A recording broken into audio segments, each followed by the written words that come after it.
ওরিয়েন্টেশনের rehearsal, প্রতিদিন গান বাজনা, আড্ডা, নতুন ক্যাম্পাস, নতুন মানুষ, এই এক্সপিরিয়েন্স আর ফিলিংস আসলে কথায় প্রকাশ করা যাবে না। ওরিয়েন্টেশন প্রোগ্রামের জন্য রিহার্সাল করছি, সত্যি বলতে একটু সময়ের জন্য বিরক্ত লাগেনি। যত সুখ ছিল মনে ছবির মতো জেগে রয়ে।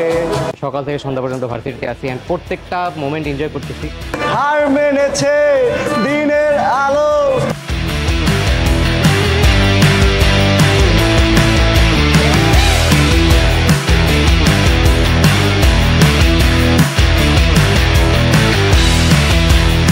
দেখা হচ্ছে 11 তারিখ ওরিয়েন্টেশনে। এখন সময় কম, তবে দেখা হচ্ছে ওরিয়েন্টেশন দিন। আশা করি আমাদের সবার পারফরমেন্স আপনাদের ভালো লাগবে।